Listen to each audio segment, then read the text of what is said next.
مجھے زندگی میں یا رب سر بندگی عطا کر، مجھے زندگی میں یا رب سر بندگی عطا کر۔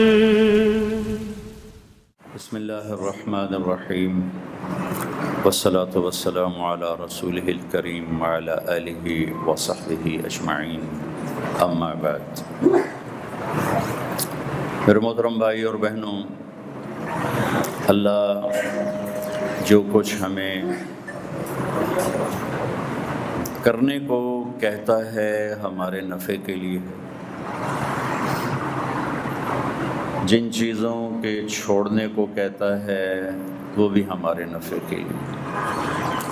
لن تبلغوا نفعی فتنفعونی ولن تبلغوا ضری فتضرونی۔ اے میرے بندو، نہ تم مجھے کوئی نفع پہنچا سکتے ہو نہ کوئی نقصان پہنچا سکتے۔ میرے عبادت سے وہ بڑا نہیں ہوتا، میری نافرمانی سے وہ چھوٹا نہیں ہوتا۔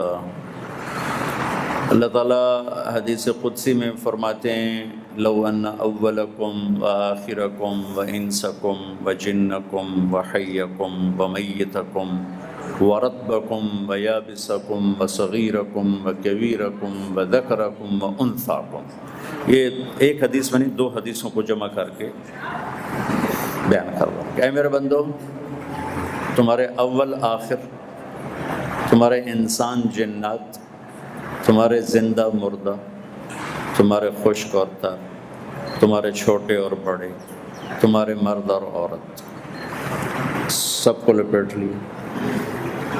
کانوا علی اتقى قلب رجل واحد منکم، سارے کے سارے اعلیٰ درجے کے فرما بردار ہو جائیں۔ ما زاد فی ملکی شیئا، میرے ملک میں ایک ذرہ اضافہ نہیں ہوگا، نہیں ہوگا۔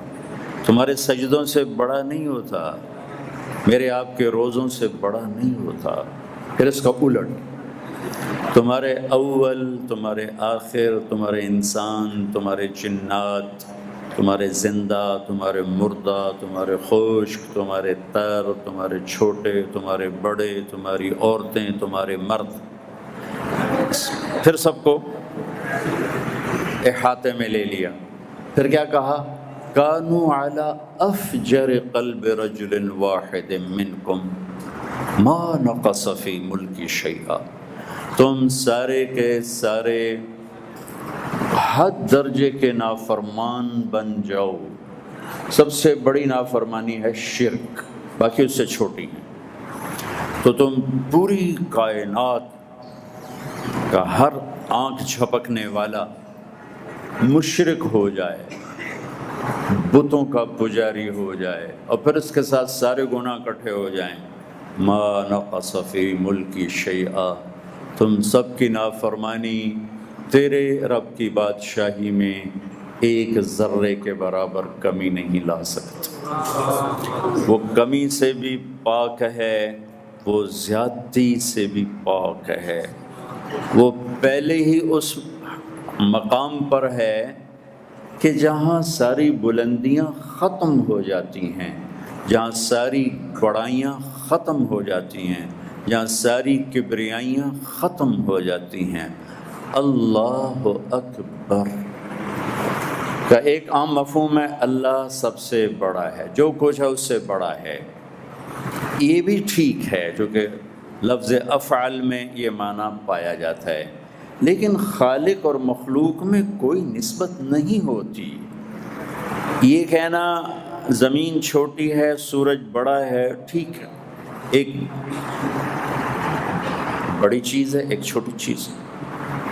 چیونٹی چھوٹی ہے، ہاتھی بڑا ہے، یہ بھی ٹھیک ہے، ایک چھوٹی مخلوق ہے، ایک بڑی مخلوق ہے۔ دریا چھوٹا ہے، سمندر بڑا ہے، یہ بھی ٹھیک، ایک چھوٹے پیمانے پر ہے، ایک بڑے پیمانے پر ہے۔ لیکن اللہ زمین سے بڑا ہے، ان آسمانوں سے بڑا ہے، عرش سے بڑا ہے، کرسی سے بڑا ہے، یہ بے جوڑ بات ہے، چونکہ اللہ کے سوا ہر چیز محدود ہے، کہیں شروع ہوتی ہے کہیں ختم ہوتی ہے، کہیں شروع ہوتی ہے کہیں ختم ہوتی ہے، اور اللہ وہ ذات ہے جس کی نہ کوئی ابتدا ہے نہ کوئی انتہا ہے۔ سبحان اللہ۔ تو میں اللہ کی بات اللہ کی زبان سے بتا دوں، سبح للہ ما فی السماوات والارض وهو العزیز الحکیم۔ لاہور والے مجھے یاد کریں نہ کریں، کل کائنات تیرے رب کی تسبیح پڑھتی، اور سبح کے لفظ میں یہ معنی چھپا ہوا ہے کہ اس طرح پڑھ رہے ہیں کہ ایک لمحے کے لیے بھی چپ نہیں ہیں۔ ہم نے تو تسبیح پڑھی چپ ہو گئے، تسبیح پڑھی روٹی کھانے بیٹھ گئے، تسبیح پڑھی سو گئے، تسبیح پڑھی کوئی ڈیلنگ میں شروع ہو گئے، لیکن میرا رب کہتا ہے یہ کل للہ ما فی السماوات والارض، کائنات میں جتنی چیزیں ہیں، ذرہ ذرہ، قطرہ قطرہ، چپا چپا، ریت کا ذرہ، پہاڑ کا ڈھیلا، پتھر زمین کا ڈھیلا، جنگل کی گھاس، گھاس کا پتا، پتے کی نوک، پتے میں چلنے والا پانی، اس پانی کا قطرہ، کائنات کے درخت، درختوں کے پتے، پتوں کی رگیں، رگوں میں چلنے والے پانی کے مولیکیولز، اور اس پر لگنے والے پھول، پھول کی پتیاں، پتیوں کی مہک، اور اس پر گھومنے والا بھمرا اور تتلی اور رس چوسنے والی مکھی، شہد کی کل کائنات تیرے رب کو اس طرح یاد کرتی ہے کہ ایک لمحہ چپ نہیں۔ تیری 100-200 تسبیح نالوں نو کیڑا فرق پینا ہے؟ میں 1000 دفعہ کہ جی لا الہ الا اللہ، اس سے ساری کائنات لگی پئی۔ وَهُوَ الْعَزِيزُ الْحَكِيمُ، عزتوں والا، حکمتوں والا، لَهُ مُلْكُ السَّمَاوَاتِ وَالْأَرْضِ، زمین آسمان کا بادشاہ ہی اللہ ہے۔ زمین آسمان کی ملک، ایک ہوتا ہے مالک، ایک ہوتا ہے ملک۔ مالک کسی چیز کی، کسی چیز کا اونر، اور ملک بادشاہ، بادشاہ۔ جی یہ کرتا میرا ہے، میں اس کا مالک ہوں۔ پاکستان کا صدر پورے پاکستان کا بادشاہ ہے، لیکن وہ میرے کرتے کا مالک نہیں، وہ یہ ہمارے گھروں کا مالک نہیں، ہماری پراپرٹیز کا مالک نہیں ہے۔ بادشاہ اور مالک، مالک انفرادی ملکیت کو بتاتا ہے، اور بادشاہ ملک اجتماعی ملکیت کو بتاتا ہے۔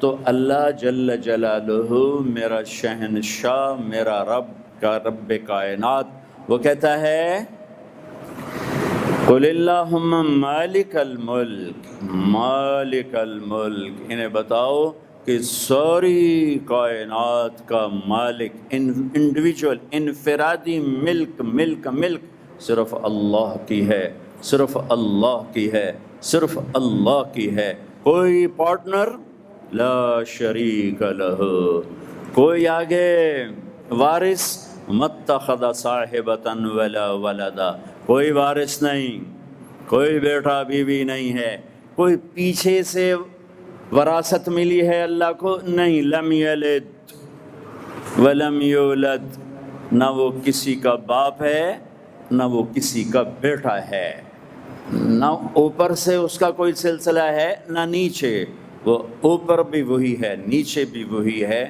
اول بھی وہی ہے، آخر بھی وہی ہے۔ تو اس آیت میں اللہ کہہ رہا ہے ساری کائنات کا چپے چپے کا مالک اللہ ہے، ٹھیک؟ تو بادشاہ کون ہے؟ بادشاہ کون ہے؟ تو اس کے لیے اللہ دوسرا لفظ آئے، عند ملیک مقتدر، انہیں بتاؤ کہ بادشاہ بھی اللہ ہے اور مالک بھی اللہ ہے، ملک بھی اللہ کی اور ملک بھی اللہ کا، شہنشاہی بھی اللہ کی، اقتدار بھی اللہ کا، عروج بھی اللہ کا، طاقت بھی اللہ کی، خزانے بھی اللہ کے، آپ بھی اللہ کے، اور میں بھی اللہ کا، سب پر میرے رب کی چھاؤں ہے، میرے رب کی قدرت کے نیچے کل کائنات ہے۔ لہ ملک السماوات والارض، کیا طاقت کا اظہار کیا ہے؟ یحیی و یمیت، کسی کو مار کے دکھا دو، کسی کو زندہ کر کے دکھا دو، تم مارنے پہ آؤ وہ بچانے پہ آئے، ساری کائنات کو کند کر کے رکھ دے گا۔ تم بچانے پہ آؤ وہ مارنے پہ آئے، لوہے کی دیواروں میں روح کھینچ کے دکھا دے گا۔ بچانے پر آئے تو چھری فرعون کے ہاتھ میں تھی، نہیں چلی۔ بچانے پر آئے تو وہی چھری خلیل ابراہیم کے ہاتھ میں تھی، نہیں چلی۔ چونکہ بچانے والے نے بچانے کا جب ارادہ کیا تو فرعون کی چھری کو بھی کند کر دیا موسیٰ کے لیے، اور اپنے خلیل ابراہیم کی چھری کو بھی کند کر دیا اسماعیل کے لیے، جب بچانے پر آتا ہے، جب بچانے پر آتا ہے۔ ہاں، یحیی و یمیت، زندگی اور موت کا مالک، وہو علی کل شیء قدیر، ہر چیز پر قادر۔ یہ اگلا جملہ سنانے کے لیے پیچھے سے پڑھا تھا کہ وہ ذات جس کی کوئی ابتدا بھی نہیں، انتہا بھی نہیں، شروع سے دیکھو تو ابتدا نہیں، آخر میں دیکھو انتہا نہیں، جگہ تلاش کرو تو لا مکان ہے، زمانے میں ڈھونڈو تو لا زمان ہے، اور ویسے دیکھو تو تمہاری شارک سے زیادہ تمہارے قریب۔ عجیب بات، دور اتنا ہے کہ لا تراہ العیون، آنکھ نہ دیکھ پائے، چلو اکتا اتھو تک ویک کے تھک گئی، لا تخالطہ الظنون، خیال کے گھوڑے دوڑاؤ تو خیال بھی وہاں نہ پہنچ پائے، اتنا دور ہے۔ ایڈی دور ساڑھا کام کے میں بڑھنا ہے، جس وقت وہ دور ہے۔ دیکھو نا، میں ان لوگوں کے قریب اور برآمدے والوں سے دور ہوں، اس کو بدلا نہیں جا سکتا۔ ان کے قریب ہونے کے لیے برآمدے میں جانا پڑے گا، پھر یہ دور ہو جائیں گے اور وہ قریب ہو جائیں گے۔ وہ شہنشاہ کیا کہہ رہا ہے؟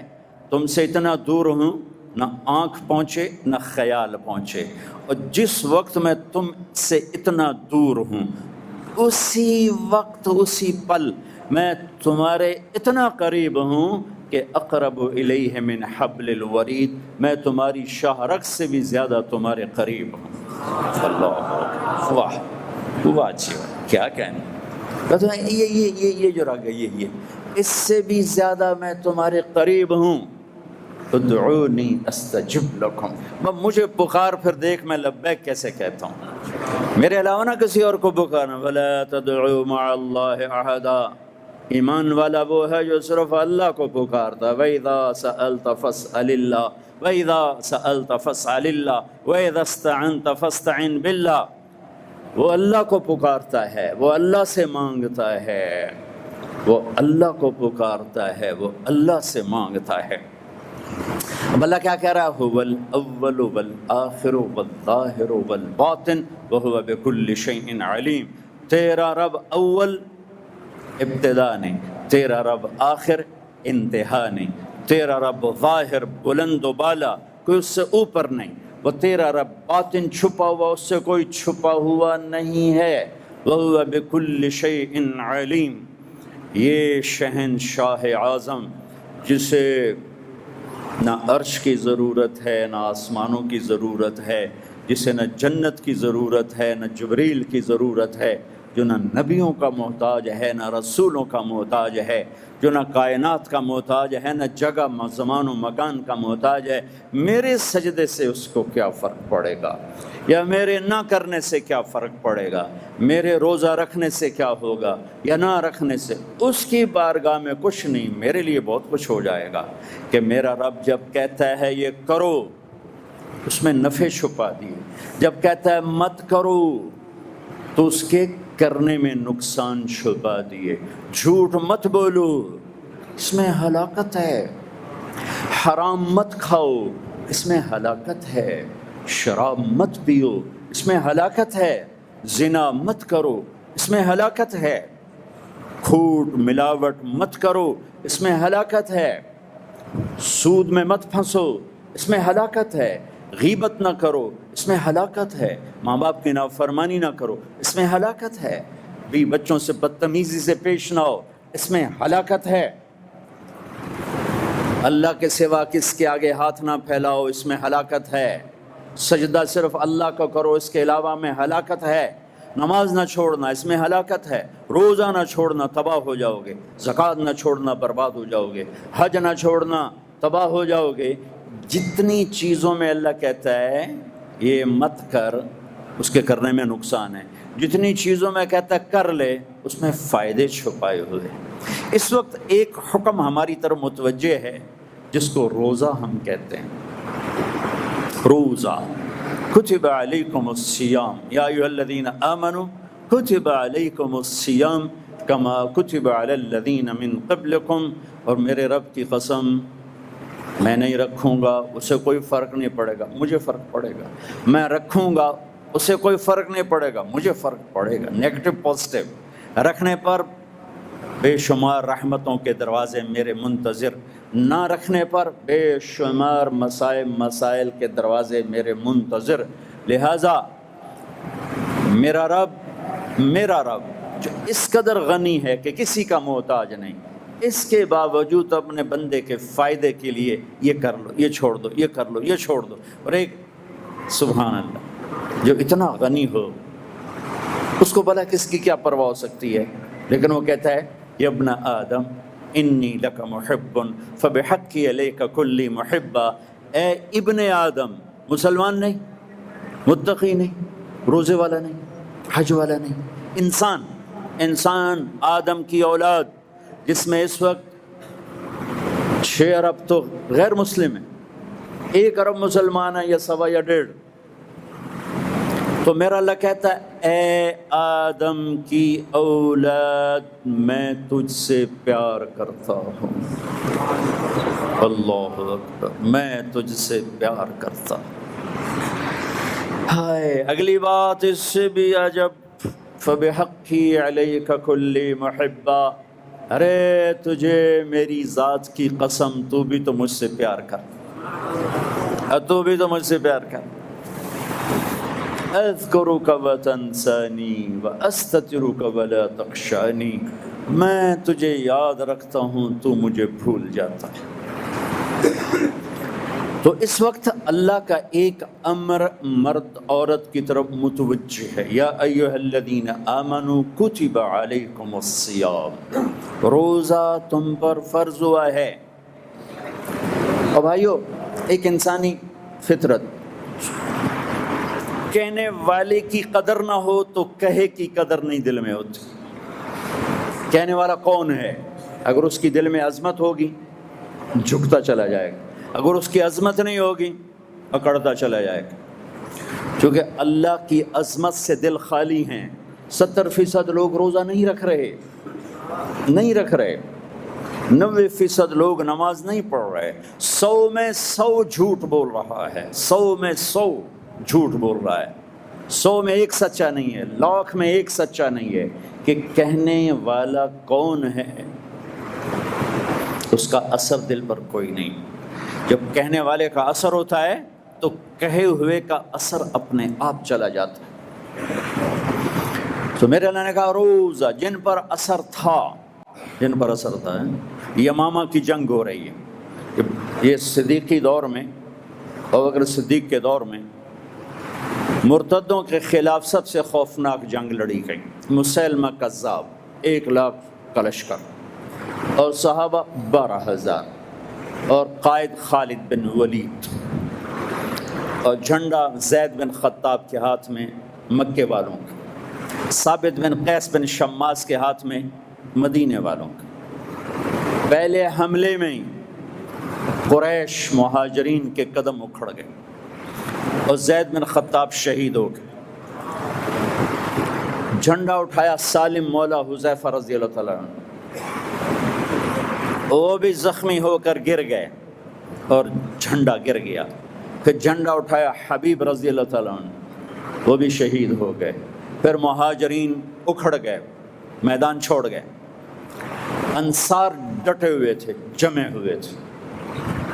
تو خالد بن ولید رضی اللہ تعالیٰ عنہ نے پکارا، برا بن مالک آج میدان ہاتھ سے جا رہا ہے، وہ انصاری تھے، تو انہیں انصار کو اکٹھا کیا اور 5 آدمی، برا بن مالک، کعب بن عجرہ، ثابت بن قیس بن شماس، ابو دجانہ، عباد بن بشر، ان 5 آدمیوں نے 3000 انصار کو لے کر 1,00,000 کے سامنے سیسا پلائی دیوار بنے، اور آہستہ آہستہ آہستہ آہستہ ان کو دھکیلتے دھکیلتے دھکیلتے قلعے کے اندر دھکا دے دیا۔ ان میں ابو دجانہ شہید ہو گئے، عباد بن بشر شہید ہو گئے، ثابت بن قیس شہید ہو گئے، کعب بن عجرہ کا ہاتھ کٹ گیا، اور برا بن مالک نے جا کے دروازہ کھولا، اور خالد بن ولید کو اتنے زخم لگے کہ 1 مہینہ بستر پر پڑے رہے، اتنے زخم لگے۔ یہ اتنی خوفناک جنگ تھی۔ جب تھوڑا سا پریشر کفار کا ریلیز ہوا اور ان کے قدم اکھڑنے لگے تو زخمیوں کے پیچھے صحابہ دوڑے، کوئی مر رہا ہے تو بچا لیں، کوئی پانی چاہتا ہے تو پانی پلا دیں، تو زخمیوں کے پیچھے بھاگ رہے ہیں۔ تو ایک صحابی سالم مولا حذیفہ کے پاس پہنچے، وہ جن کے ہاتھ میں جھنڈا تھا مہاجرین کے، تو ان کو ہلایا تو وہ ابھی زندہ تھے۔ انہوں نے آنکھ کھولی، کیا ہوا؟ کہ اللہ نے آنکھیں ٹھنڈی کی، فتح قریب ہے۔ ان کا اچھا کب پانی پیو گے؟ پانی پیو گے؟ کہنے لگے میرا روزہ ہے، میرا روزہ، یہ پانی میری ڈھال میں ڈال دے، ڈھال، یہ ڈھال میں پانی ڈال دے، اگر میں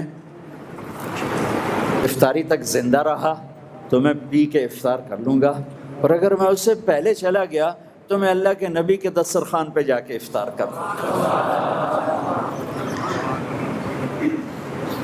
فتح ہوئی تو دوڑ کے پیچھے آئے صحابہ دیکھنے، تو پیسے ہی چلے گئے تھے، افطار کے بغیر ہی چلے گئے تھے، اور یقیناً اللہ نے اپنے محبوب کے دسترخوان پہ انہیں افطار کروایا ہوگا۔ جنہیں پتا تھا کہنے والا کون ہے، انہوں نے یوں روزہ رکھا۔ سانو پتا کوئی نہیں کون آکھی جاندہ جی بھوک بڑی لگ دی ہے، پیاس بڑی ہو جی رکھیا نہیں جاندہ، ایک ہو جی رکھیا نہیں جاندہ، نماز کیوں نہیں پڑھتے ہو جی پڑھی نہیں جانتا، جھوٹ کیوں بولتے ہو جی کام نہیں چلتا۔ ہر بات کے لیے چھوٹے چھوٹے بہانے لے کے کھڑے ہوئے ہیں۔ جنہیں پتا تھا کہنے والا کون ہے، یوں میدان جنگ میں پیاسے تڑپتے ہوئے اللہ کے پاس پہنچے۔ روزہ افطار کرنے کی نہیں ہوئی مہلت، اور اللہ نے بلا لیا۔ اور میرے نبی کی اولاد کا کیا بتاؤں، میرے نبی کے جگر کے ٹکڑے، آنکھوں کی ٹھنڈک، جنت کے پھول، حسین بن علی 12 گھنٹے کا روزہ نہیں تھا، 72 گھنٹے پورے قافلے نے نہ کھایا نہ پیا، بھوکے پیاسے اللہ کی بارگاہ میں پہنچے اور سر کٹ کے نیزوں پہ چڑھ گئے۔ چھوٹے معصوم بچوں کی پیاس سے زبانیں باہر نکلی ہوئی تھیں، اور ان کے سر کٹ کے نیزے پر چڑھ ہوئے گواہی دے رہے تھے کہ اللہ کو یوں راضی کیا جاتا ہے۔ لاہور کا تاجر ایک جملے میں کہتا ہے، پھر سود کے بغیر بڑا کاروبار تو ہو نہیں سکتا۔ ریڑھی والا، میں اس کو کیا گلا دوں، ریڑھی والا کہتا ہے جی جھوٹ کے بغیر تو پھر پھل نہیں بکتا، کاروبار نہیں، کیا کریں؟ یہ گھر کی عورتیں بغیر وجہ جھوٹ بولے جا رہی ہیں، بغیر وجہ جھوٹ بولے جا رہی ہیں، کوئی نفع نقصان کے چکر نہیں، بس ایک عادت ہے۔ اور میرے نبی کا فرمان سچ نجات دیتا ہے، جھوٹ ہلاک کرتا ہے۔ تو میرے بھائیوں بہنوں، ایک امر آ رہا ہے۔ میرے نبی نے رمضان کو کیسے پیش کیا؟ نہ نماز کو، نہ روزے کو، نہ حج کو، نہ زکوٰۃ کو، نہ تبلیغ کو، نہ جہاد کو، نہ ذکر کو، نہ علم کو، نہ تہجد کو، نہ تلاوت کو، نہ سخاوت کو، کسی عمل کو ایسے پیش نہیں کیا جیسے اس کو پیش کیا۔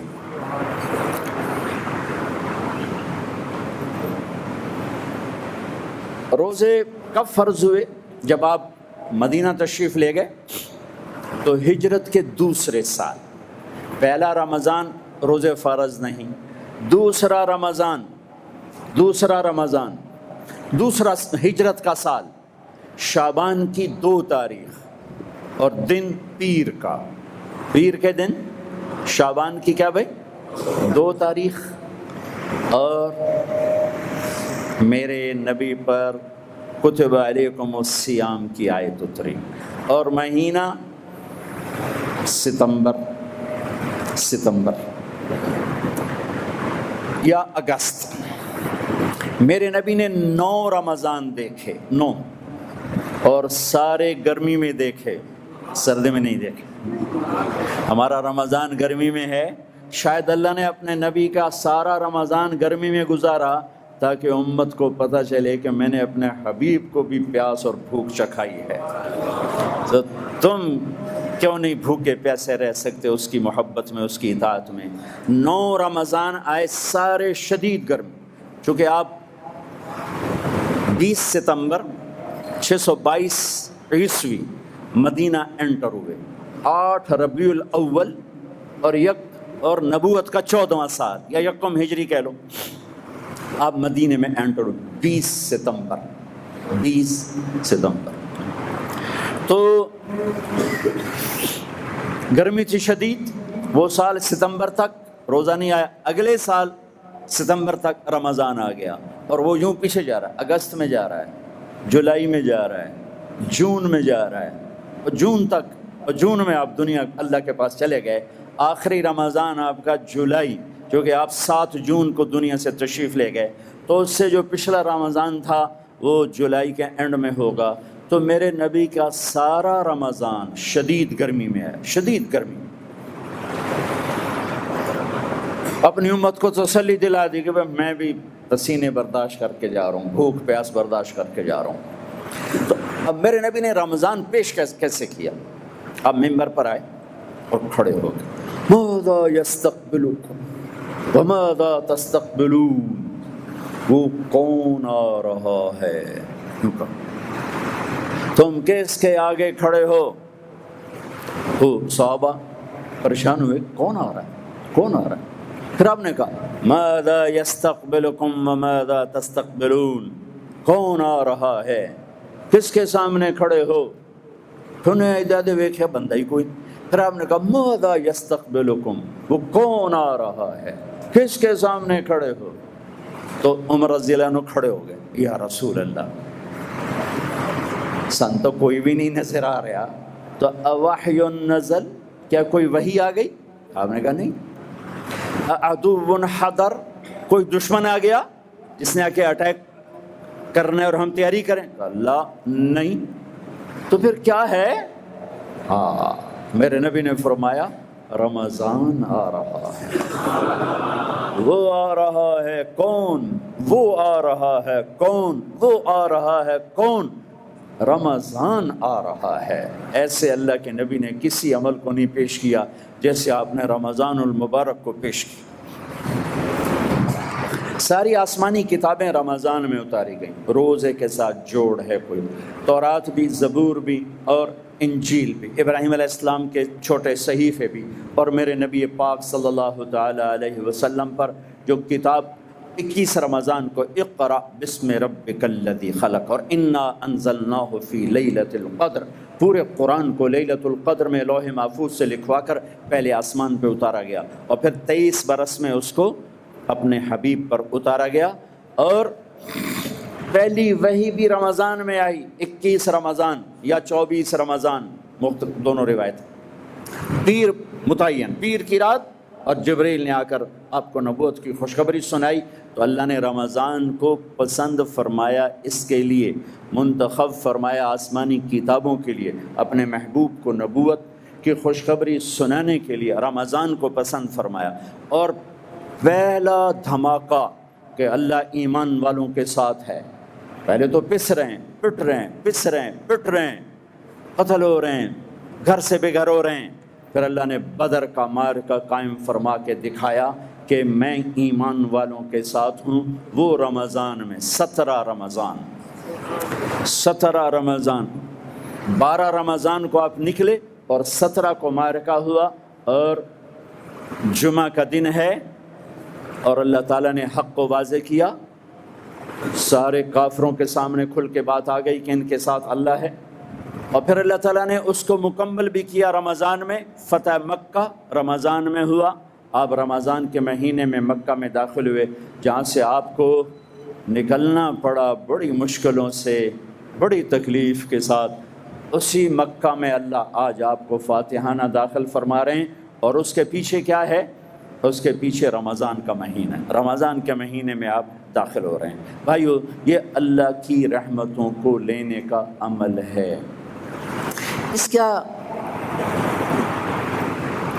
اس کی ایک آؤٹ پٹ ہے، وہ کیا ہے؟ لعلکم تتقون، کہ تمہیں تقوی ملے گا، تقوی۔ اب میں ایک جگہ سے اور قرآن آپ کے سامنے پیش کرتا ہوں۔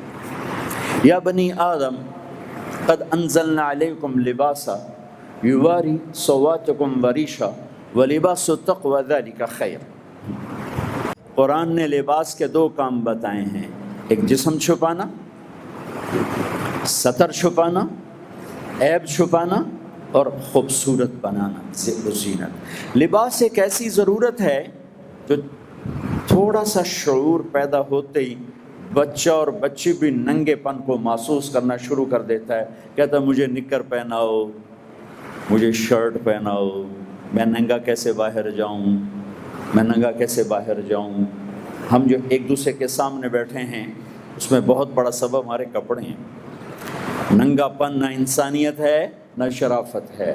جتنے کپڑے مختصر ہوں گے اتنی انسانیت ننگی ہوگی، اتنی تہذیب ننگی ہوگی، اتنا حیا رخصت ہوگا، اتنا شرم مر کے کسی قبر میں جا گرے گا، اور بے حیائی کا راج ہوگا، اور بے غیرتی تہذیب بنے گی، اور زنا ثقافت بن جائے گا، اور ناچ و گانا اور گھنگرو کی چھنکار اور جام کی چھلک یہ سب اس معاشرے کا حصہ بن جائیں گے جہاں لباس مختصر ہوتا چلا جائے گا عورت کا۔ تو میرے اللہ نے دو کام بتائے ہیں، تمہارا جسم چھپاتا ہے، عیب چھپاتا ہے، تمہیں خوبصورت بناتا ہے۔ ساری خوبصورتی لباس میں، ننگے پن میں کوئی خوبصورتی نہیں، ننگے پن میں کوئی حسن نہیں، سارا حسن لباس میں ہے۔ یہ ایک ایسی چیز ہے جس کو ایک معصوم بچے سے لے کر 90 سال کا بوڑھا سمجھتا ہے، کافر بھی مسلم بھی۔ ٹھیک ہے، آگے ایک بات ہے جس کو مسلمان بھی نہیں سمجھ رہا، اللہ وہاں سے نکال کے ہمیں ادھر لے جا رہا ہے۔ آگے کیا کہہ رہا ہے؟ وَلِبَاسُ التَّقْوَى ذَلِكَ خَيْرٌ۔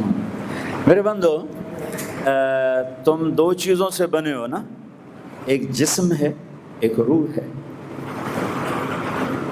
ایک جسم ہے ایک روح۔ جسم کا لباس میں نے بتا دیا، تو تمہاری روح کو بھی تو لباس چاہیے، اور روح تو اصل ہے۔ اگر روح نکل جائے پھر کوئی طارق جمیل نہیں کہے گا، پھر میت کہیں گے، ڈیڈ باڈی کہیں گے، جنازہ کہیں گے۔ کوئی نہیں کہے گا طارق جمیل صاحب کو اٹھایا جائے، کہیں گے میت اٹھاؤ۔ کوئی نہیں کہتا امی جان کو اٹھاؤ، کہتے ہیں میت اٹھاؤ۔ کوئی نہیں کہتا ابا جان کو اٹھاؤ، کہتے ہیں میت اٹھاؤ۔ کوئی نہیں کہتا جنرل صاحب کو اٹھاؤ، کہتے ہیں میت اٹھاؤ۔ نہیں ہے، روز نہیں ہمارے ہاتھوں میں یہ واقعہ ہوتا۔ تو میرا اللہ ایک بات وہ لایا جو ہم سمجھتے ہیں کہ لباس بھائی بڑا ضروری ہے، بڑا ضروری ہے۔ اب اگلا ہم سمجھتے نہیں کہ روح بھی ننگی بھی ہوتی ہے اور لباس بھی پہنتی ہے، اور روح کا بھی ایک لباس ہے، اور روح کا لباس اس کے ستر بھی چھپاتا ہے اور اس کو خوبصورت بھی بناتا ہے۔ ننگا آدمی معاشرے میں نہیں کھڑا ہو سکتا، ننگی روح اللہ کے سامنے کھڑی نہیں ہو سکتی۔ وہ کھجا کام، وہ کھجا کام۔ پاگل آدمی ننگا پھر رہا ہوتا ہے، ایک شکل ہے کہ وہ پاگل ہے، کپڑے اتار کے بھاگا پھر رہا ہوتا ہے، لیکن میرے رب کی قسم ننگی روح مرد ہو یا عورت اللہ کے سامنے کھڑی نہیں ہو سکتی، وہ آگ کا ایندھن بن جائے گی، اسے حسرت و ناکامیوں کے سوا کچھ نہ ملے گا۔ ننگے بدن تو ہوں گے ہی ہوں گے، جب روح بھی ننگی ہوگی تو پھر اس کا نتیجہ کیا نکلے گا؟ نیکیوں کا وزن کم ہو جائے گا، گناہوں کا بڑھ جائے گا، تو اللہ کا اعلان ہوگا یہ فلاں فلاں کا بیٹا، فلاں فلاں کی بیٹی، اس کی نیکیاں گھٹ گئیں، یہ ہار گیا، اسے پکڑو پکڑو۔ ننگی روح، ننگی روح پکڑو، اب مجھے دیکھو، میری طرف دیکھو۔ نافرمان مرد ہوگا تو فرشتہ یہاں ہاتھ ڈالے گا، یہاں۔ یہ ہماری پولیس ہتھ کڑیاں یہاں ڈالتی ہے کلائی میں، لیکن جہنم کی پولیس جب اسے پکڑے گی تو ہاتھ سے نہیں، یہاں سے یہاں، اور یوں کریں گے، اس کا سارا جبڑا نکل کے وہ چلا جائے گا، اور ایسے کلا بازیاں کھاتا ہوا ٹائر کی طرح گھومتا ہوا وہ جا گرے گا، پھر اٹھ کر کہے گا رحم کرو رحم کرو۔ وہ کہیں گے رحمان نے نہیں کیا، ہم کیا کر سکتے ہیں؟ عورت کے منہ میں ہاتھ نہیں ڈالیں گے، عورت کو سر کی چوٹی سے پکڑیں گے اور ایک جھٹکا دیں گے، ویسے کلا بازیاں کھاتی وہ جا گرے گی، اٹھ کے کہے گی رحم کرو۔ وہ کہیں گے رحمان نے رحم نہیں کیا، ہم کہاں سے کریں؟ یہ ننگی روح ہے جس سے آج اللہ کے سامنے کھڑے ہونے کی کوئی ہمت نہیں ہے، یہ جہنم کا ایندھن ہے۔ جسم کو لباس چاہیے، سب سمجھتے ہیں، ان پڑھ پڑھا ہوا، روح کو لباس چاہیے، یہ پڑھا ہوا بھی نہیں سمجھتا، ان پڑھ کیا سمجھے گا؟ تو میرا اللہ کہہ رہا ہے میرے بندو، اور تقوی ایک لباس ہے، وَلِبَاسُ التَّقْوَى، تقوی ایک لباس ہے۔ کہاں سے ملے گا؟ بتاتا ہوں۔ کون پہنے گا؟ بتاتا ہوں۔ ہاں، تقوی کا لباس تمہاری روح پہنے گی، یہ کاٹن کا لباس تیرے جسم نے پہنا، اور تقوی کا لباس تیری روح پہنے گی۔ اس لباس نے تیرے بدن کے عیب چھپائے، تقوی کا لباس تیری روح کے عیب چھپا دے گا، اس میں سے شرک کو مٹا دے گا، کفر کو مٹا دے گا، حسد کو مٹا دے گا، بخل کو مٹا دے گا، ظلم کو مٹا دے گا، غفلت کو مٹا دے گا، کبائر کو مٹا دے گا، ہر قسم کے حرص و ہوس کو مٹا کر تیرے سارے عیب چھپائے گا۔ اور پھر کیا کرے گا؟ وریشا، اس نے مجھے قابل دید بنایا، میں اس لیے دیکھا جا رہا ہوں کہ میں نے کپڑے پہنے ہوئے، تو میرے بندے بندی ایک تو تیرے عیب چھپائے، دوسرا کام کیا کرے گا؟ یہ تقوی کا لباس تجھے خوبصورت بنائے گا، تجھے ایمان دے کر، تجھے اخلاق دے کر، تجھے بندگی دے کر، تجھے سخاوت دے کر، تجھے محبت دے کر، تجھے ایثار دے کر، تجھے قربانی دے کر، تجھے اخلاص کی کڑھائیاں، کیا رنگ برنگے پرنٹ تیرے اوپر چھاپے گا تقوی کا لباس، کہ تجھے ایسا حسین بنا دے گا کہ ہر کپڑے کا حسن تھوڑی دیر کے بعد ختم ہے، لیکن تقوی کے لباس کا حسن بڑھتا جائے گا، بڑھتا جائے گا، بڑھتا جائے گا۔ ٹھیک ہے، کتنا ضروری ہے یہ لباس؟ کتنا ضروری ہے یہ لباس؟ کہاں سے ملے گا؟ نہ کسی بازار جانے کی ضرورت ہے، نہ لبرٹی، نہ انارکلی، نہ لاہور، نہ ملتان، نہ کراچی، نہ پشاور۔ یہ کہاں سے ملے گا؟ یہ تجھے تیرے اندر سے ہی مل جائے گا، اندر سے ہی۔ وچے بیڑے وچے چھیڑے وچے ونج مہانے ہو، یہ تیرے اندر ہی ہے۔ کیسے؟ کہا تو روزہ رکھ، تجھے تقوی کا لباس مل جائے گا۔ یہاں بات لانا چاہتا تھا کہ میرے اللہ نے کہا نماز پڑھو، کیا ہوگا؟ تنہا عن الفحشاء والمنکر، نماز پڑھو، بے حیائی سے رکو گے، برائی سے رکو۔ اچھا ٹھیک، زکوٰۃ دو، کیا ہوگا؟ تطہرہم وتزکیہم، تمہارا مال پاک، تمہارا بدن پاک۔ حج کرو، کیا ہوگا؟ یشہدوا منافع لہم، بڑے نفع ملیں گے۔ ٹھیک، تو ایمان لاؤ، کیا ہوگا؟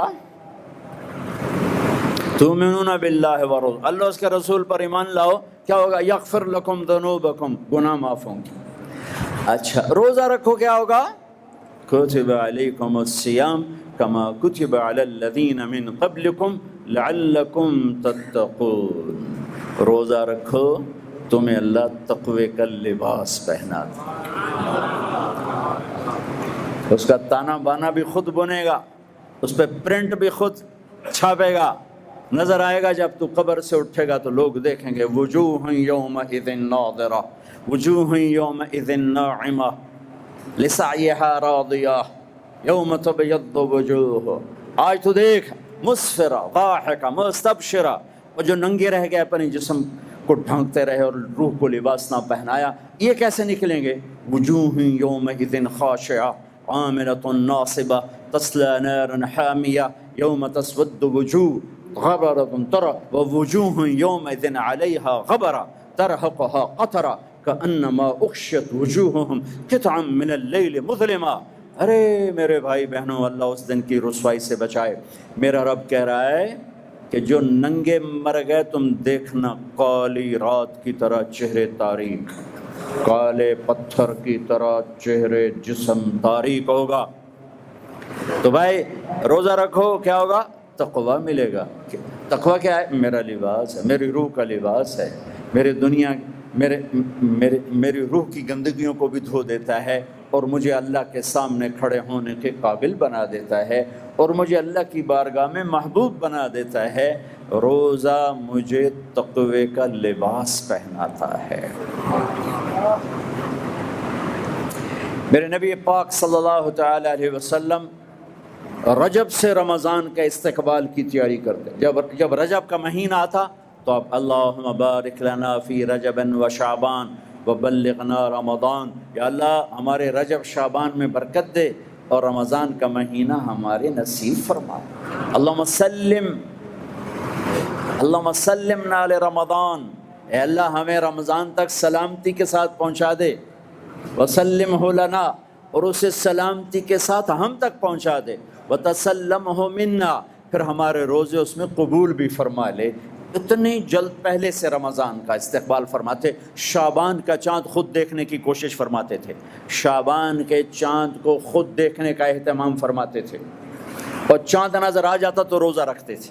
شعبان کا، یکم شعبان کا چاند نظر نہیں آتا تھا تو روزہ نہیں رکھتے تھے. چاند نظر آ جاتا تھا شعبان کا تو رمضان کے استقبال کے لیے روزہ رکھتے تھے. اور رمضان قرآن کا مہینہ ہے. شہر رمضان الذی انزل فیہ القرآن، رمضان کا مہینہ جس میں قرآن اترا. حالانکہ ہونا چاہیے رمضان کا مہینہ جس میں روزہ فرض ہوا. وہ آگے کہا فمن شہد منکم الشہر فلیصم، پھر جو مہینے کو دیکھ لے پالے تو روزہ رکھے. لیکن رمضان کا تعارف کیسے ہے؟ رمضان کا مہینہ جس میں قرآن کو اتارا گیا. رمضان کا تعارف قرآن سے ہے. یہ اشارہ ہے کہ یہ مہینہ قرآن کا ہے. اس میں قرآن اترا، اس میں تورات اتری، اس میں زبور اتری، اس میں انجیل اتری، اس میں صحف ابراہیم اترے، صحف موسیٰ اترے. لہٰذا امت کو خاموش پیغام دیا ہے کہ رمضان قرآن کے ساتھ گزارو.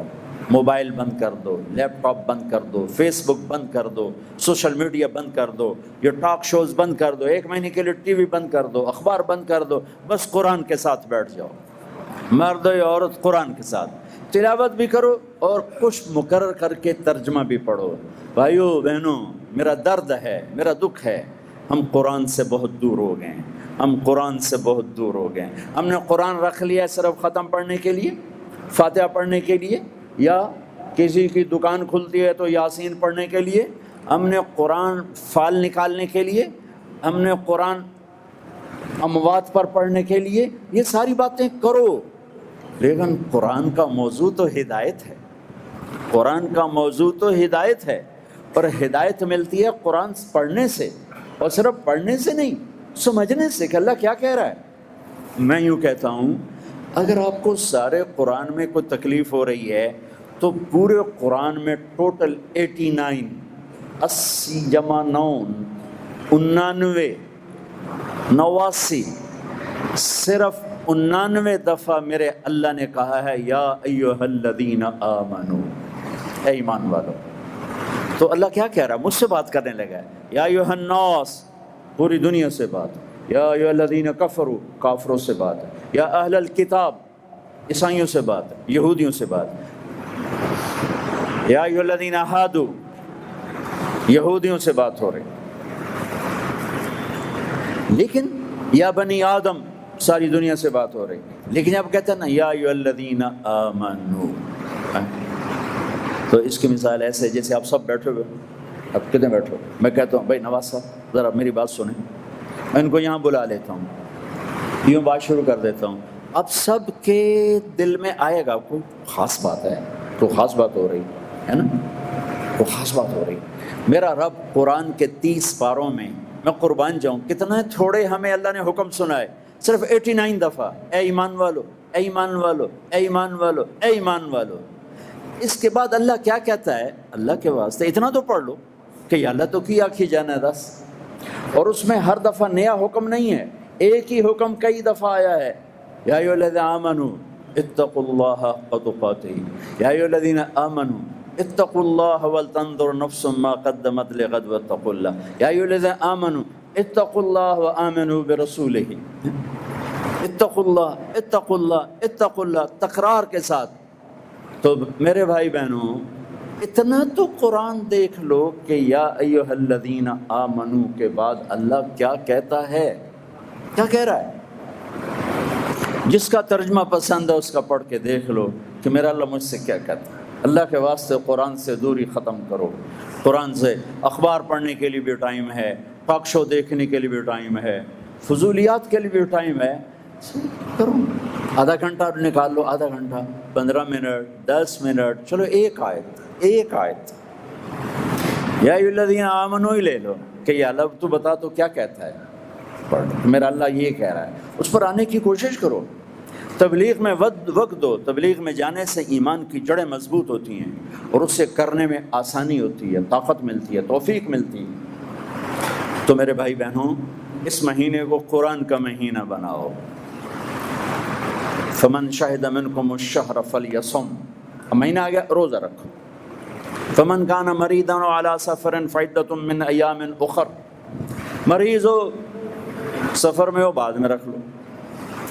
ایک لفظ اور ہے وَلِتُكْمِلُوا الْعِدَّةَ، اس مہینے کو مکمل کرو، پورا کرو۔ لیکن لفظ کمال، کمال کا کیا مطلب ہوتا ہے؟ صفات میں پورا کرنا۔ تمام کا کیا مطلب ہوتا ہے؟ اجزاء میں پورا کرنا۔ روزے کو کمال تک پہنچانے کے لیے 4 چیزوں کو چھوڑنا ہوگا۔ 4 چیزیں اگر ہیں، نہیں ہے تو مبارک، ہیں تو چھوڑنا ہوگا۔ میرے نبی نے فرمایا جو شراب پیتا ہے اس کا روزہ اوپر نہیں جاتا ہے۔ تو اگر کسی کو عادت ہے توبہ کر لے۔ پھر شرابی تو تھوڑے ہیں، جو ماں باپ کا نافرمان ہے اس کا روزہ اوپر نہیں جاتا ہے، یہ بہت زیادہ ہیں۔ ماں باپ کی نافرمانی تو جنگل کی گھاس کی طرح پھیلی ہوئی ہے۔ شاید ہی کوئی خوش قسمت ماں باپ ہوں گے جن کی اولاد ان کی آنکھوں کی ٹھنڈک ہوگی، ورنہ آج کل اولاد سینے کا کانٹا بنے ہوئے ہیں اور کانٹے کی طرح چبھے ہوئے ہیں، خنجر کی طرح کاٹ رہے ہیں۔ ماؤں کو روتے دیکھا ہے، تڑپتے دیکھا ہے، ماں باپ کو۔ مجھے ایک باپ کہہ رہا ہے، باپ میرے علاقے کے ذمہ دار فوت ہو گئے، پرانا تعلق، میرا پتر اگے چ سڑدا پہ ہوئے تو میں دعا نہ کرے سا بچ جاتا۔ ہاں، میرے سامنے بیٹھ کے کہ مولانا صاحب دی ماں بھی آندی ہے جی اگے سڑدا پہ ہو سی تو میں نہ اکساں اللہ سائیاں میرے پتر نو بچا۔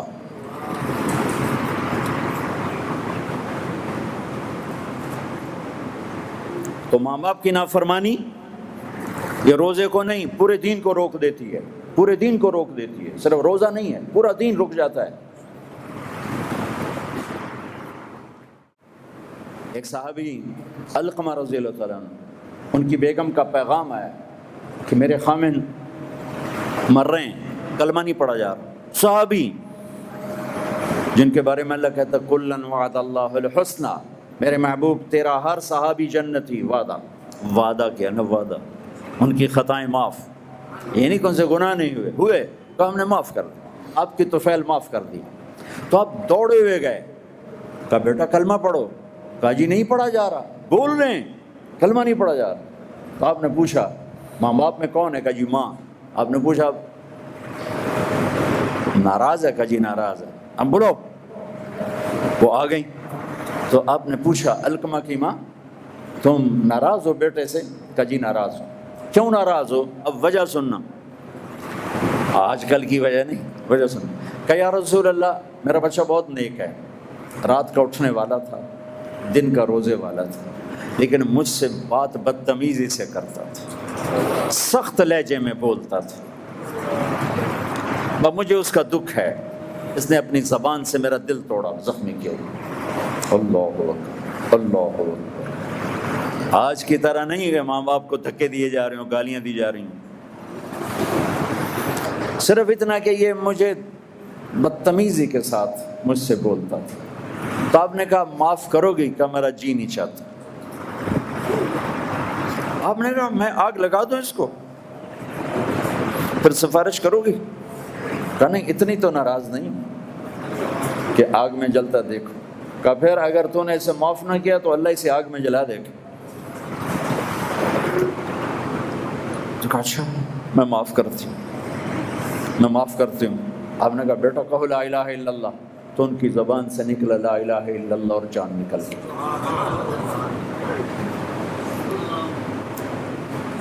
پھر آپ نے ان کا جنازہ پڑھا،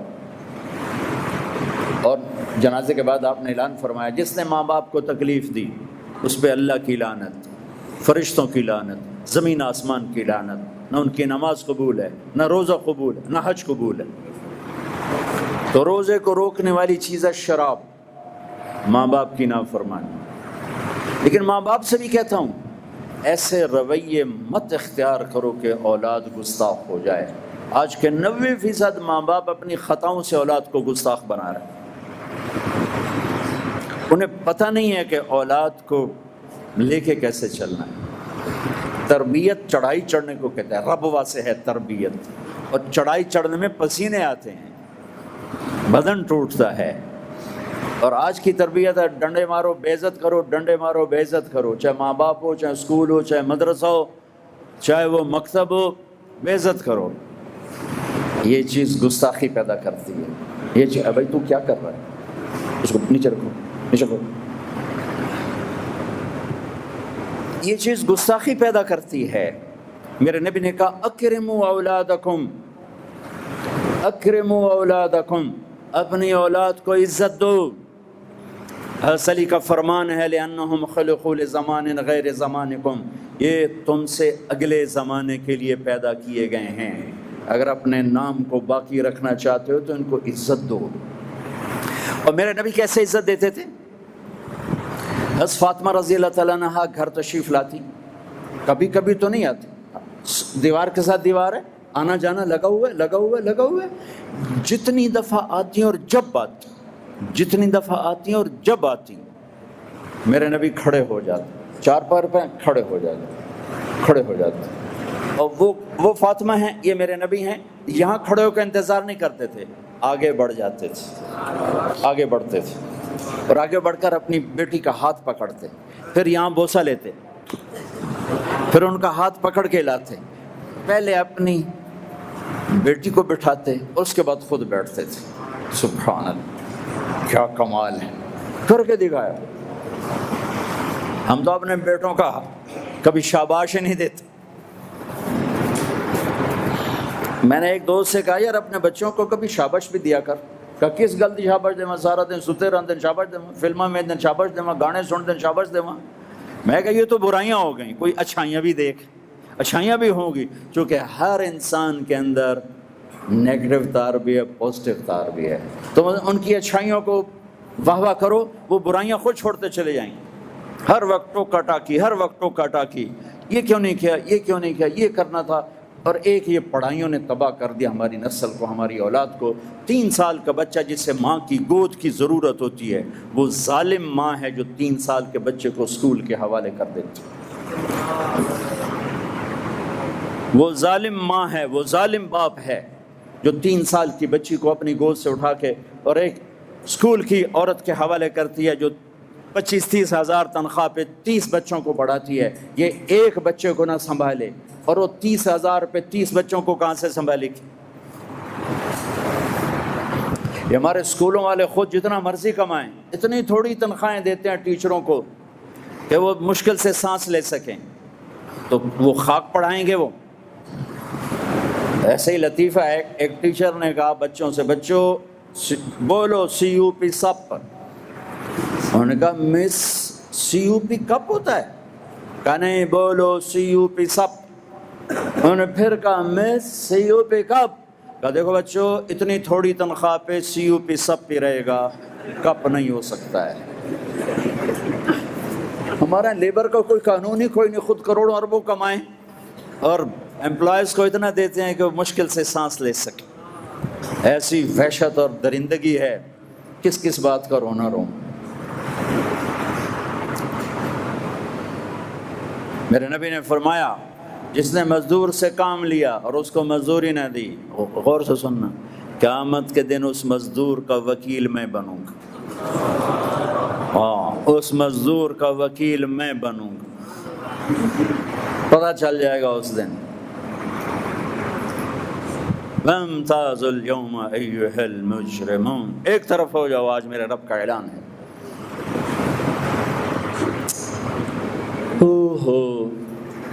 تیسرا جس سے روزہ برباد ہوتا ہے، جو رشتہ داروں سے لڑتا ہے، خون کے، ماں کے رشتے، باپ کا رشتہ، چچا، تایا، دادا، باپ کا رشتہ، باپ کی طرف سے جو بھی رشتے آ رہے ہیں باپ کی طرف سے، ان سے لڑائی جھگڑے، ماں کی طرف سے رشتہ، خالہ، نانی، نانا، ماموں، باپ کا رشتہ، پھوپھی، پھوپھا، خالہ، خالو، جو ان سے سینگ پھنساتا رہتا ہے، لڑتا رہتا ہے، اس کا روزہ بھی اٹک جاتا ہے، اوپر نہیں جاتا ہے۔ تو بھائی اگر کوئی ایسا لڑائی بڑائی کا چکر ہے، اس سے بھی توبہ کرو، اپنے روزے کو بچاؤ۔ چوتھا، جو کسی کے لیے دل میں نفرت پالتا ہے، دل میں بغض پالتا ہے، دل میں کینہ پالتا ہے، اس کا روزہ بھی اٹک جاتا ہے۔ اپنے دل کو بھائیوں بہنوں غیبت، اب نفرت سے صاف کرو، بغض سے، کینہ سے صاف کرو، ماں باپ کی دعائیں لو، رشتہ داروں سے صلح کرو، اپنے روزہ بچاؤ تاکہ اللہ تقوی کا لباس دے اور اللہ کی بارگاہ میں پیشی ہو سکے۔ میرے محبوب صلی اللہ تعالیٰ علیہ وسلم تو سارا سال ہی روزے رکھتے تھے، سارا سال ہی روزے رکھتے تھے، اور ہمیں اللہ نے سحری عطا فرمائی۔ پہلی امتوں کو سحری نہیں ملی، ہمیں اللہ تعالیٰ نے سحری عطا فرمائی۔ ہمیں بھی 24 گھنٹے کا روزہ ملا، افطاری کر کے آنکھ لگی، روزہ شروع ہو گیا، روزہ شروع ہو گیا جو پہلا ہوتا تھا۔ تو ہمارا بھی ایسے ہی ہوا۔ تو ایک صحابی ہیں قیس بن سرمہ، وہ آئے، مزدور تھے، افطاری کا سامان نہیں تھا، بیوی گئی سامان لینے، ان کی آنکھ لگ گئی، ان کو آنے میں دیر ہو گئی، سورج چھپ گیا، دیکھا تو سوئے پڑے، کہا ہے ابن سرمہ مارا گیا۔ کیا ہوا؟ کہ روزہ شروع ہو گیا۔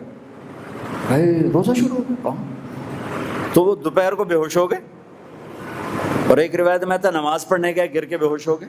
اللہ کے نبی کو پتہ چلا، بہت غمگین ہوئے، تو اللہ نے قرآن اتار دیا، چل میرے محبوب تیری امت کو اجازت ہے سحری تک کھاؤ، سحری تک کھاؤ۔ تو اللہ نے ہمیں سحری عطا فرمائی۔ ہمارے نبی پاک صلی اللہ تعالیٰ علیہ وسلم سحری کے کھانے کی تاکید فرماتے تھے کہ یہ برکت والا کھانا ہے، اللہ اس کے فرشتے سحری کھانے والوں پر برکتیں، رحمتیں نازل فرماتے ہیں۔ خود ہمارے نبی پاک صلی اللہ تعالیٰ علیہ وسلم سحری کا اہتمام فرماتے تھے۔ آپ تو عام طور پر 2-4 کھجوریں، ایک گلاس پانی، بس آپ کی سحری ہو جاتی تھی، اور آپ افطار بھی ایسے ہی فرماتے تھے کہ صحابی فرماتے ہیں آپ ایسے بیٹھے ہوتے، آپ کے ہاتھ میں کھجور ہوتی تھی، ایسے کھجور لے کے بیٹھے ہوتے تھے، اور ایک صحابی ٹیلے پہ چڑھا ہوتا تھا یا کسی مکان کی چھت پہ چڑھا ہوتا تھا، اور اس کو امر تھا بھائی سورج کو دیکھتے رہنا، آپ کھجور آپ کیسے ہاتھ میں ہوتی تھی۔ جو ہی وہ کہتا یا رسول اللہ سورج ڈوب گیا، تو آپ فوراً کھجور منہ میں لیتے تھے، پھر اس کے بعد تھوڑا تھوڑا کر کے پانی پیتے تھے۔ آپ نے پانی پہ افطار کیا ہے، آپ نے دودھ پہ افطار کیا ہے، آپ نے کھجور پہ افطار کیا ہے، آپ نے ستو بھی پیا ہے، اور سحری میں آپ نے روٹی بھی کھائی ہے، کھجور بھی کھائی ہے، دودھ بھی پیا ہے، زیتون کے ساتھ بھی لیا ہے، زیتون اور روٹی کے ساتھ آپ نے افطاری بھی فرمائی، افطاری کی دعوت میں بھی شرکت فرمائی ہے۔ سعد بن معاذ نے افطاری کی دعوت کی، صحابہ کی، آپ تشریف لے گئے، افطاری کرانا میرے نبی کی سنت طریقہ چلا رہا ہے۔ سعد بن عبادہ نے افطاری کی تو آپ اس میں تشریف لے گئے، تو وہاں زیتون، جو کی تازہ روٹی اور زیتون کے ساتھ آپ نے کھانا نوش فرمایا۔ ایک عجب واقعہ بھی ہوا وہاں، تو وہ یہ ٹائم تو تھا نہیں کہ بھائی ٹائم ہو گیا ہے، تو وہ سورج کو دیکھتے تھے، اور جب بادل ہوتے تھے تو اندازہ کرتے تھے۔ تو میرے نبی کی موجودگی میں ہوا کہ سب نے خیال کیا سورج غروب ہو گیا، سب نے کھا لیا، تو ایک دم بادل ہٹے تو سورج کھڑا ہوا تھا، تو پھر سب نے اس روزے کی شوال میں جا کر قضا کی۔ پورے مدینے سے یہ کام ہوا کہ وہ سورج کی موجودگی میں روزہ کھول لیا، جب بادل ہٹے تو پتہ چلا سورج تو بھی کھڑا ہوا ہے۔ اب ہفتے کو جاتے تھے قبا، ہر ہفتے کو اشراق وہاں پڑھتے تھے، لیکن رمضان میں 17 رمضان، پتہ نہیں کیا وجہ ہے، اس میں کیا حکمت ہے، 17 رمضان آپ قبا تشریف لے جاتے تھے اور وہاں مسجد میں قیام فرماتے تھے تھوڑی دیر کے لیے، اور پھر وہاں سے آپ واپس تشریف لاتے تھے۔ اور آخری اشراق اعتکاف، ایک پورا مہینہ اعتکاف کیا، پھر اس کے بعد 10 دن اعتکاف کیا، اور جس رمضان کے بعد آپ اللہ کے پاس گئے اس سال آپ نے 20 دن اعتکاف کیا، 20۔ ایک دفعہ اعتکاف آپ نے اٹھا دیا، ایسے ہوا حضرت صفیہ رضی اللہ عنہ نے آپ سے اجازت مانگی کہ میں بھی آپ کے ساتھ بیٹھ جاؤں گا، بیٹھ جاؤ۔ انہوں نے بھی آپ کے لیے خیمہ لگتا تھا، چھوٹا سا خیمہ تھا، اس میں چارپائی ہوتی تھی، اس پر بستر ہوتا تھا، اور کبھی آپ مغرب عشاء کے درمیان نہاتے بھی تھے، چونکہ گرمیوں کا رمضان پایا نا، سارا آپ نے گرمیوں کا رمضان پایا، تو آپ اپنے اوپر پانی ڈلواتے تھے، اور کبھی یوں لیٹ جاتے اور سر آپ کا کھڑکی میں چلا جاتا، اور عائشہ رضی اللہ تعالیٰ عنہا آپ کا سر دھو کے کنگھی فرماتی، تیل لگاتی کنگھی فرماتی۔ اب پیشاب استنجے کے لیے گھر تشریف جاتے، لیکن سحری اور افطاری اعتکاف کی حالت میں آپ نے گھر نہیں کی بلکہ مسجد میں آ کے نوش فرماتے تھے۔ تو حضرت صفیہ کی دیکھا دیکھی 2 اور ازواج مطہرات نے بھی خیمے لگا لیے، تو پھر آپ نے اپنا اعتکاف موقوف کر دیا کہ وہ ایک گھر کا ماحول بن گیا، اور اعتکاف کا مقصد ہوتا ہے خلوت اور تنہائی، خلوت اور تنہائی، تاکہ اللہ سے آدمی کھل کے بات کر سکے۔ تو پھر آپ نے وہ اعتکاف شوال میں 10 دن اس کے آپ نے پورے فرمائے۔ تو آخری عشرے میں آپ اعتکاف کا آپ کا معمول تھا۔ اور ایک چیز آپ نے ہمیں دی، تراویح کی نماز، 3 دن آپ نے نماز پڑھائی، اور چوتھے دن مسجد بھر گئی، باہر بھی جگہ نہ ملی، تو آپ آئے ہی نہیں، سحری تک لوگ بیٹھے رہے۔ تو آپ سحری کے قریب آئے تو آپ نے فرمایا میں دیکھ رہا تھا تم سارے آئے ہوئے تھے، لیکن میں اس لیے نہیں آیا کہ مجھے ڈر لگا کہیں تمہارے اوپر یہ نماز فرض نہ ہو جائے، تکلیف سے بچانے کے لیے نہیں۔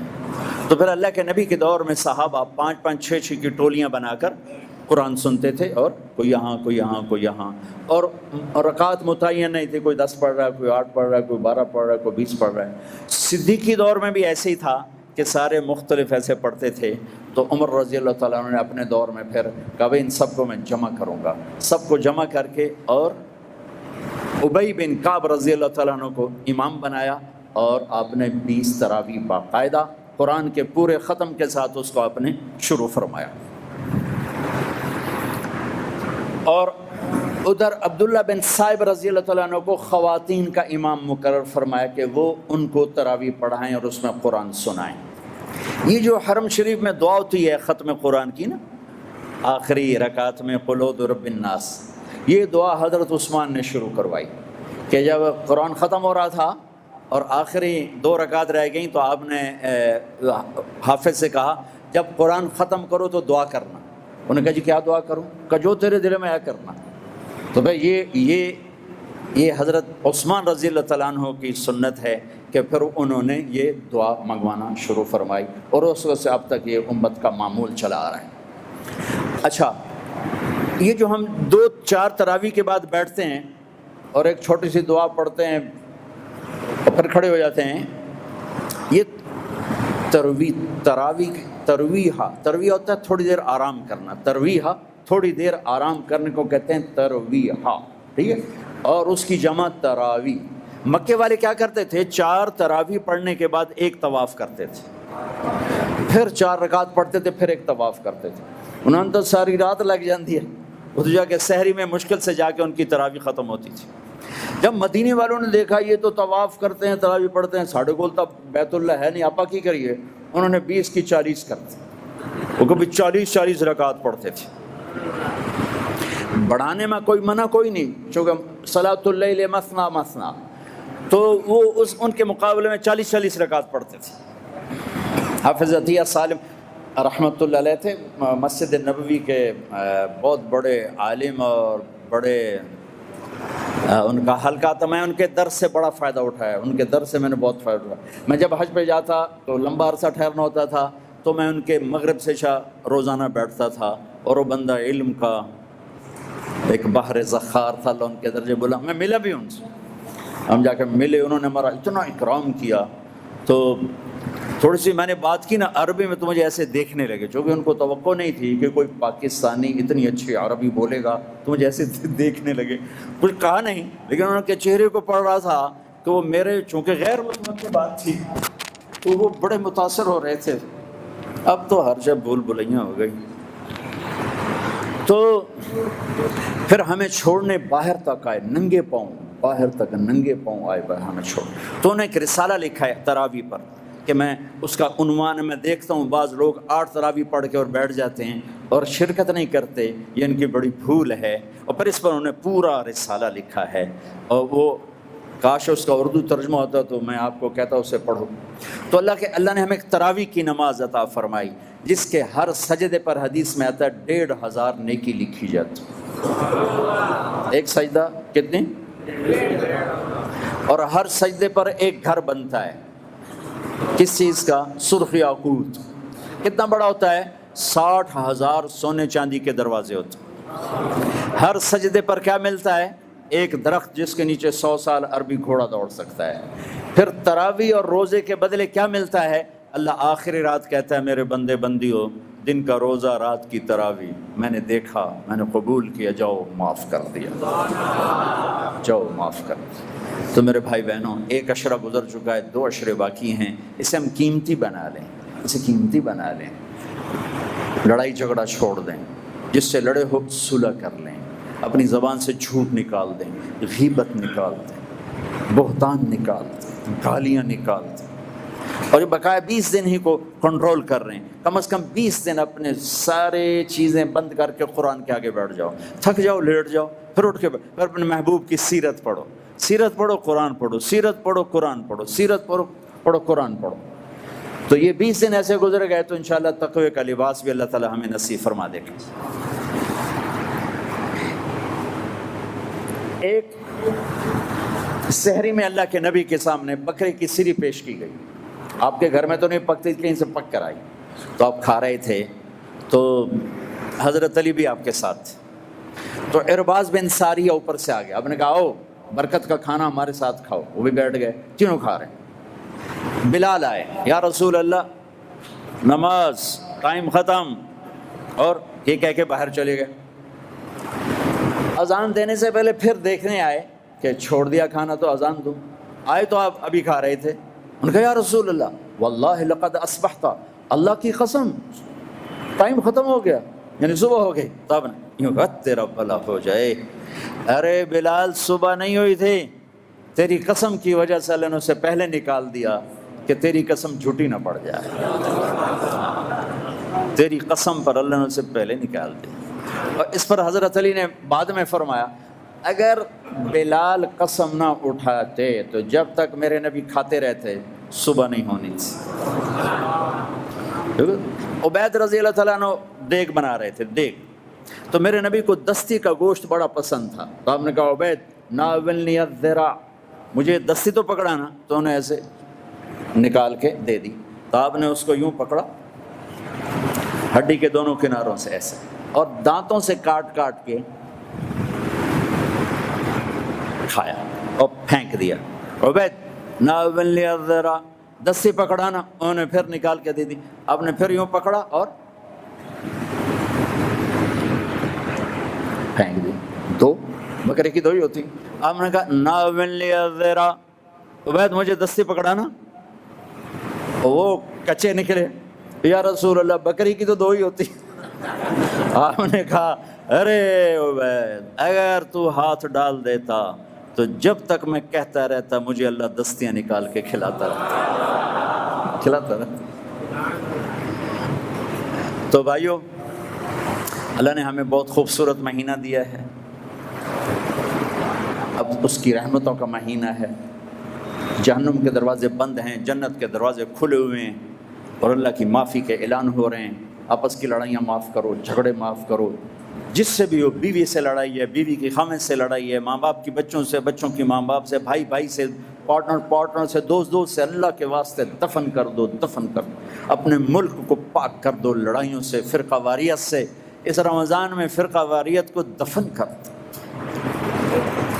یہ آگ جو بھڑکی ہے، مجھے پتہ ہے میں کہاں بجھا سکتا ہوں، لیکن میں وہ ابراہیم علیہ السلام کی آگ پہ کبوتر نے 2 چونچ پانی ڈالا تھا، بس میں وہ کبوتر بننے کی کوشش کر رہا ہوں کہ بجھے نہ بجھے میں اللہ کو کہہ تو سکوں گا یا اللہ میں نے تو پانی ڈالنے کی کوشش کی تھی. لیکن بھڑکانے والے زیادہ ہیں، بجھانے والے تھوڑے ہیں. لیکن تم تو نہ بھڑکو، ایسی باتیں مت سنو جو تمہیں فرقوں میں بانٹ دیں. جو تمہیں کسی دوسرے مسلمان فرقے کے بارے میں نفرت سے بھر دیں، کفر سے بھر دیں۔ ارے بھائیو، کسی کو کافر کہنا آسان کام نہیں ہوتا ہے، آسان کام نہیں ہوتا ہے۔ اللہ کے واسطے وقت کی رفتار دیکھو، افق کا رنگ دیکھو، آسمان کے تیور دیکھو، زمین کی گردش دیکھو، اتنے زمین بھی تیور بدل رہی ہے، فلک بھی آنکھیں دکھا رہا ہے، اس کے باوجود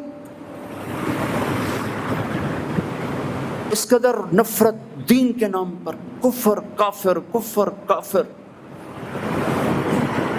کون جائے گا جنت میں؟ کس کے لیے جنت ہے؟ بھائیو، دروازے اپنے مسلک پہ قابو رہو، دوسرے کو عزت دو، دوسرے کے لیے بھی جنت کا دروازہ کھلا رکھو۔ صرف اپنے واسطے نہ کھولو، اساں اندر جا کے تو ود کنڈا لا لینا کہ انو وڑن ہی نہیں دیون۔ ایسی حماقت نہ کرو۔ میرے نبی کی امت بہت بڑی امت ہے، اور میرا رب بڑا کریم رب ہے۔ اس رمضان کے مہینے کو محبت کا رمضان بناؤ، درگزر کا رمضان بناؤ، راتوں کو تراویح پڑھو، دن میں روزہ رکھو، انشاءاللہ سارے گناہ معاف ہوں گے۔ اور مہینے کے آخر میں ہے مالدار آدمی کے اوپر کہ وہ روزے کی زکوٰۃ ادا کرے، روزے کی زکوٰۃ ادا کرے، جو کشمش کے حساب سے 2000 کے قریب بنتی ہے، کھجور کے حساب سے کوئی 800-900، میں سے اندازاً کہہ رہا ہوں، اور گندم کے حساب سے تو اخبار میں پڑھا تھا 100 روپے بنتی ہے۔ لیکن جو لوگ مالدار ہیں گندم کے حساب سے نہ دو، کشمش کے حساب سے دو، تو انشاءاللہ اس کا آپ کو اللہ بہت بہت اجر عظیم عطا فرمائیں گے۔ اور اس کے بعد انشاءاللہ آپ سے گزارش کروں گا کہ رمضان کے بعد کم از کم چلے 4 مہینے کے لیے ارادے کے لیے جو بھائی تیار ہوں، ذرا کھڑے ہو کے دیدار تو کراتے، جو انشاءاللہ اللہ کی راہ میں نکلیں۔ ماشاءاللہ ماشاءاللہ ماشاءاللہ، اللہ خوب۔ چلو بیٹھ جاؤ مختصر دعا کر لیتے ہیں، افطاری کا وقت قریب۔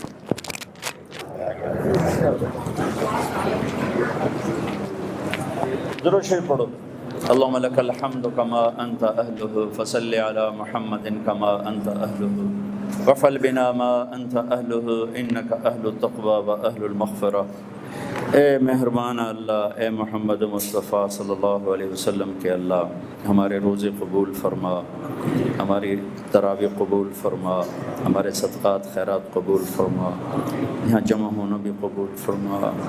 جتنے دوستوں نے روزہ رکھا ہے، تیرے بندے بندیوں نے، سب کے روزے قبول فرما لے، اور جو غفلت کی وجہ سے نہیں رکھ سکے، کل سے ان کو رکھنے کی توفیق عطا فرما دے، آپس میں لڑے ہوں میں صلح کرا دے۔